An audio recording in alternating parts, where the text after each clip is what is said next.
Hello, I'm John Grom, and welcome to our 113th Right and Left Discussion Forum. We hold our televised discussion panels twice monthly to demonstrate the value of civil, open-minded, productive political discussion, keeping in mind that civil and open-minded does not mean that we all agree. If it did, we wouldn't be productive. Today our panel will discuss sexual assault or harassment in the workplace, but first there are a couple of definitions that I'd like to share, mainly because the terms are often used interchangeably without definition and that they're sometimes confusing. There are terms like seduce, molest, harass, assault, and you never know which one is being applied to what case. Sexual harassment is an unwelcome sexual advance or a request for sexual favors and other verbal or physical conduct of a sexual nature. When this conduct explicitly or implicitly affects an individual's employment, unreasonably interferes with an individual's work performance, or creates an intimidating, hostile, offensive work environment. That's the definition that we would like to keep in mind as we're having this discussion. We're going to start with Bryan Laubaugh on our left. Bryan is the president of R&B Financial Services. On his left is Dr. Ronald Chamberlin, retired senior research chemist. And on his left is Patty Haskins, member of the Wadsworth City Council. Bryan, in the last few months, rich and powerful men from entertainment, media, and government are being outed by large numbers of women for sexual misconduct, with some cases going back as far as 40 years. What the heck is going on these days? Well, I think finally the people that have been abused in these situations have, gotten the nerve to share their stories with people, and it's a terrible tragedy when you are forced to work in an environment or you feel as though you have to do certain things of a sexual nature to maintain your job or to get a job. I think one of the most widely known is some of the stories that are coming out of Hollywood, and just recently we were talking earlier, Matt Lauer was just fired for sexual misconduct, and there's something obviously terribly wrong in a work environment where people feel as though they can act this way to other employees or people that are subordinate to them.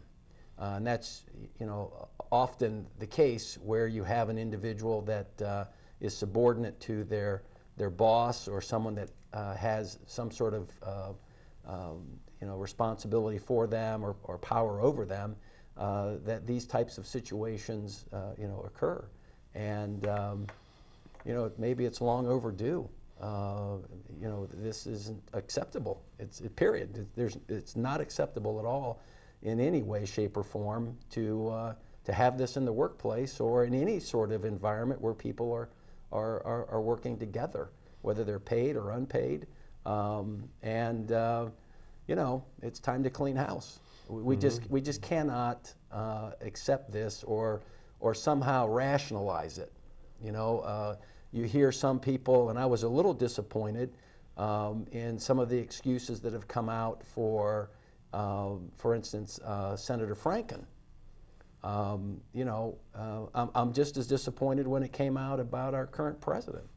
That type of language and some of the behaviors that people have said have taken place. I mean, we cannot tolerate that. We can't turn a blind eye and say, well, it was boys will be boys, or look what she was wearing, or this type of person, she was, this, that, or the other. I mean, it's just not acceptable. And if it takes an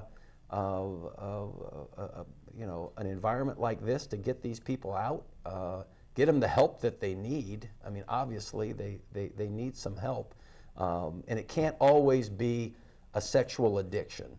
I'm really kind of tired of hearing that excuse when it comes to these things. Like, Harvey Weinstein went off to some sort of high-end resort in the Alps somewhere, and he's getting help for his sexual addiction. Well, his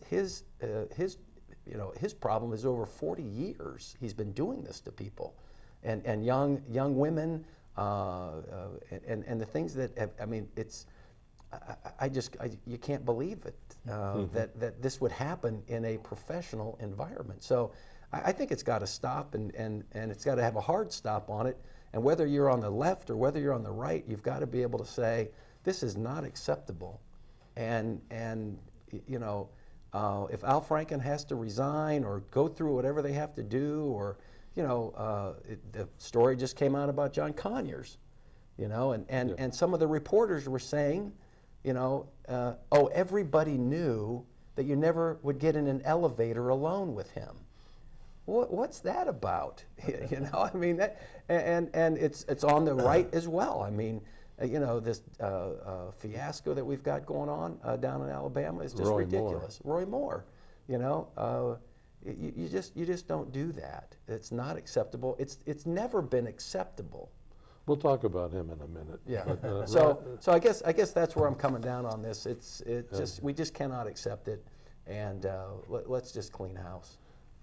Ron, you worked in an environment for many years where there are both men and women. Have you ever noticed anybody? I never really saw anything of that sort. There was, at various times, the culture would be that the risque joke was okay, both from men and women. I don't notice that anybody got uncomfortable with it. I was always uncomfortable with racial jokes, but risque ones, no, you know, nobody was. Well, I got a couple of things to say about that. One, what the heck is going on? I think we're seeing what's sociologically a cultural tipping point. It's been going on for years, since we had the Equal Rights Amendment proposed. Things going on for a long time. Nobody paid any attention. Anita Hill and Clarence Thomas, nobody believed her, or no one took any notice to that. It's been taking a long time. And suddenly, boom, everybody, as you say, gets the courage to come out and say what they're saying. The other thing that bothers me a bit about this, what the heck has happened to presumption of innocence? Allegations, getting allegations. Was it John, what's his name? Coney?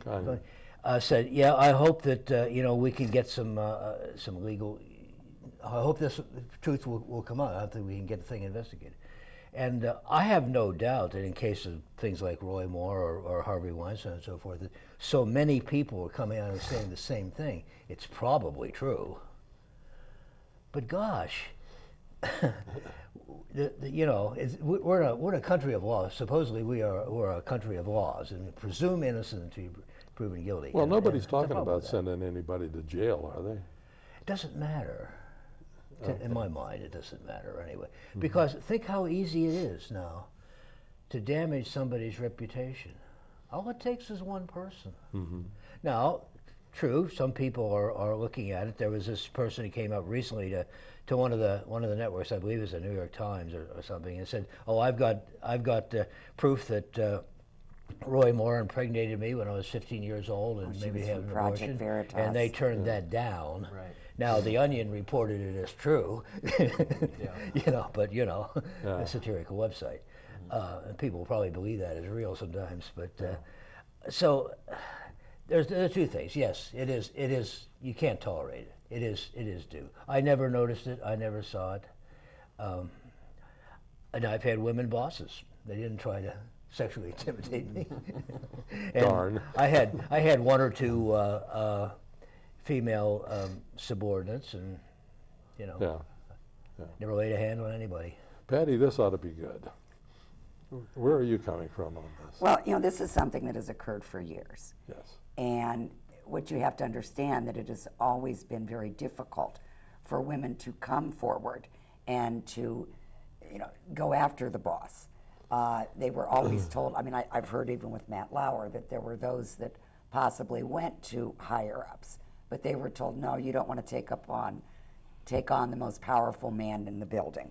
And what this has amounted to then is it makes the predator emboldened, that there are no repercussions for bad behavior, for the sexual harassment that occurs. And it makes the female who has been harassed feel as though she has done something wrong and start to question and know that she can't keep her job if she does not go along and, do as she is told to by powerful people. And what we're seeing now are some of the most powerful people in the country being taken down. And to think that they just started doing this, no, they've probably been doing it for 40 years. I question your, when you talk about proving, assumption of innocence. We're not talking about a criminal trial here. And what we're finding is before these reports are being made, people are looking and examining the charges to try to verify them so that we're not slandering someone, that shouldn't be slandered. In the case that you mentioned about the young lady, she was from Project Veritas, which is that James O'Keefe organization, very conservative. And she intended to go in and say that she was assaulted by Roy Moore and then come back and prove, hey, they're just printing all these false stories. The group she went to did not bite. And they did research and find. Was that the Post or the That Times? was the Washington Post. Post that she went to, and the Post did their due diligence and said, hey, we are doing our job when we examine these. I think a lot of this, and I heard this actually proffered this morning, that really this floodgate of accusations and women standing up to this situation has come about since Gretchen Carlson made her charges against Roger Ailes. And if you recall when that happened, there were a lot of people in a lot of camps that were defending Roger Ailes and saying, Gretchen Carlson is just, she was going to be fired, she's not, this and that and the other thing. And she stood her ground. And I think many women looked at that and said, you know what, she had the courage, now is the time to come out and to speak to this. And this is not a right or left issue. We have plenty of people on the left and plenty of people on the right. And as, a woman, I can't, and I am a liberal, but I can't lay any more blame to Republicans that do this than I do to Democrats or vice versa, because they are all wrong and can be proven guilty. Unfortunately, we have a situation with Roy Moore that is running in Alabama. I have seen people interviewed that say, well, I'm still going to vote for him. Our president has come out and supported him because heaven knows that we don't want to look into his past anymore, saying we have to support him so that we can get tax cuts passed, so that we can get the Republican agenda. That is the sorriest excuse I have ever heard. And in that case, we're not just talking about sexual harassment, we're talking about pedophilia. And, that is really pedophilia. Sorry, with whom? Roy Moore. Oh. Yeah. Can you tell me about that? Well, the thing is, to her point, and I don't want to be a whataboutism, but the same logic, the same skewed logic that Patty just talked about, Roy Moore and the politics, it was with Bill Clinton. I would agree. The feminists I would bent agree. over backwards, no pun intended, to make sure that Bill Clinton got away and did what he wanted to do, because everybody knew, when you start talking, everybody knew that Bill Clinton, Bubba, was sort of a hound dog when it came to women. And Hillary Clinton coined the term bimbo eruption. That was her job, was to tamp down the bimbo eruptions and to make sure they didn't get in the media. So, for me, it seems like this entertainment complex, Hollywood complex, you throw in some government officials, every now and again there's someone from corporate America that this happens to, but there's been this explosion in the Hollywood and entertainment business that somehow what they see on the screen is acceptable in real life. Right. And it's not. And I do think we have to make a difference between philandering and sexual assault or sexual harassment. Having affairs, we've had many presidents that have had affairs.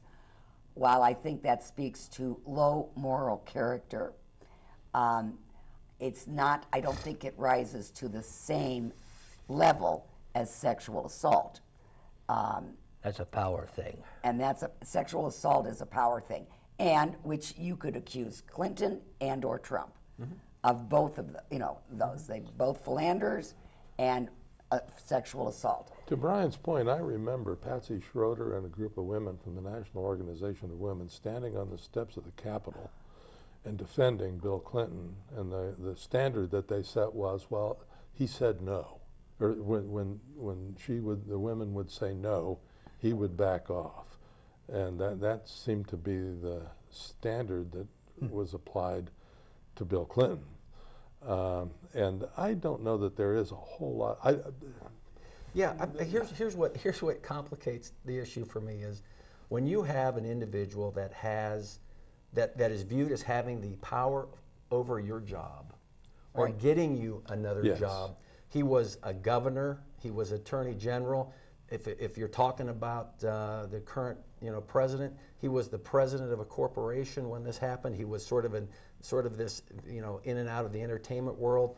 Matt Lauer, the lady that's come out, said she feared for her job. She really thought that he had the ability to make or break her career. He was Probably the did. most to make important or break her newsman career. at NBC. At NBC. Yes. So that dynamic, I think, overrides any other excuse that says, does that young lady that's 28 years old, is she really doing this because she loves the guy or it's an affair outside of the office? Or is it, if I don't go along with this, I'm going to find myself back in the bowels of the company and I'm not going to be moving on. But So it really just, The biggest problem, though, is there are no consequences for these people. Amen. None. And Amen. when there are no consequences, when you still have people that say, I will vote for that person Right. because I have to vote Republican. I will support Donald Trump, even though, you had the project, the Hollywood Access tape. Right. You had reports of him going into the locker rooms at the Miss Universe contest, at the Miss Teen contest, and walking Yeah. and bragging Yeah. about the fact that he saw women and girls Right. in various stages of undress. And yet, he says, well, I didn't do it, and there's nothing to it, so forget about it.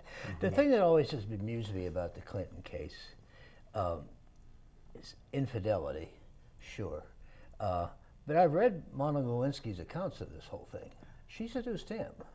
Now, he could have said no. Apparently so. Yeah. He might have let her on a bit. I'm sure he probably did. I mean, here you are, a 50-some-year-old man, and here's a cute little 20-year-old or 22-year-old coming up to you and making advances, and eventually you succumb to them. If But it that doesn't- was- It's a if little that different was- than harassment, It isn't it? doesn't say much. If that was the case, if that was the CEO of General Electric, He'd be gone. and Yeah. having the same Yeah, activity yeah. with Oh, I was very the disappointed. National Organization of Women would have crucified Yeah. him. Yeah. I'm very disappointed in Well, that. yeah, there are levels. But are we to expect that an individual that's 50-some years old doesn't have the capacity to check their behavior no matter how seductive or how willing that other individual is to say, wait a second, I'm the president of the United States. I'm here in the Oval Office. This cannot be happening, I At least he stepped outside the office for the yeah, he went to the private office. And the bigger problem, though, Yeah. is our acceptance of it. Now, Yeah, he accepted. on the other side, and it is the female that's bringing this up, we've always heard the term sleeping your way to the top.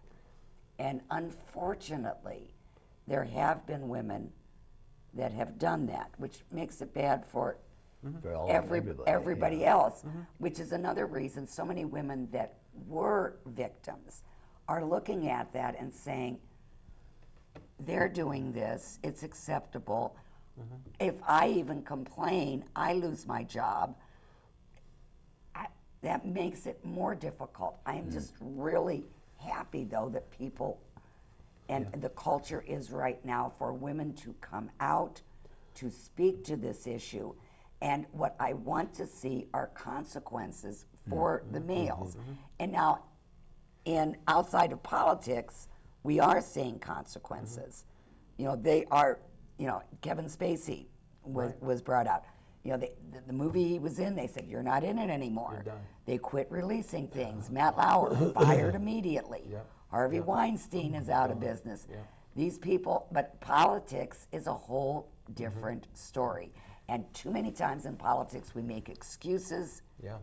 And we say there's nothing we can do about it. And in some ways, there's not until we go to the ballot box. Right. And that's why the Roy Moore one upsets me so much, and because that can be answered at the ballot The box. predator knows that. Exactly. That the woman is in sort of this quandary, if you will. You know, it's, if I don't get ahead. You know, if you listen to, they had this tape of Harvey Weinstein trying to, you know, have this actress come into his hotel room. It was pathetic.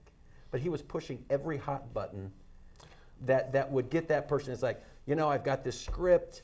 You know, you looks to be, come on in, let's just sit down and we'll talk about it. No, I really don't feel comfortable coming into your room after what happened last night. Oh, come on in, we'll talk about it. But there's another one, you know, they're playing on that to get that individual.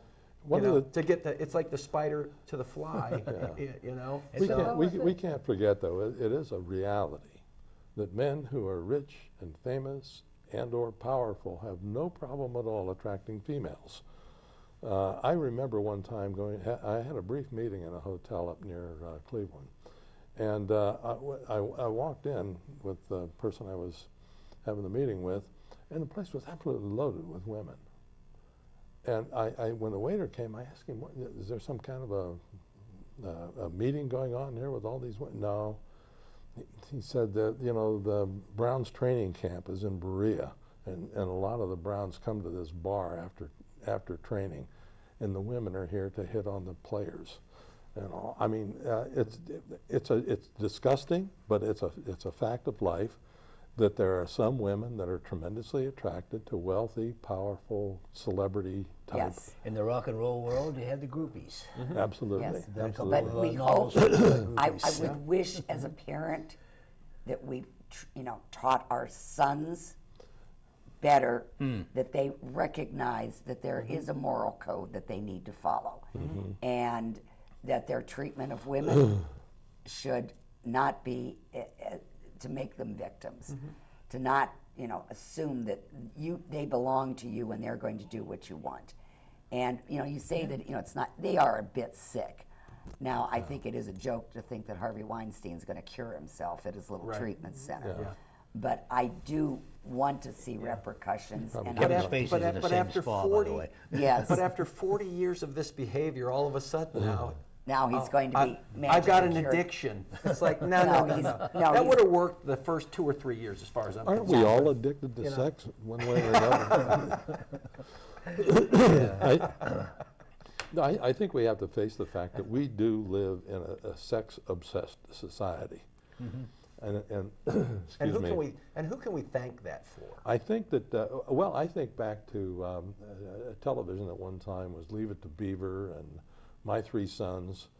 And then we got Cheers and Seinfeld, where it was all sex, wall to wall, one way or another. Even Downton Abbey. There was a sexual theme in just about every episode of Downton Abbey. And don't even get me started on twerking. Well, you know, what I've tried to explain to my kids as we were raising them, everything you see on TV, there's nothing spontaneous about it. It's all been written into a script. They've all practiced it. So it makes it look like, oh, this relationship just happened.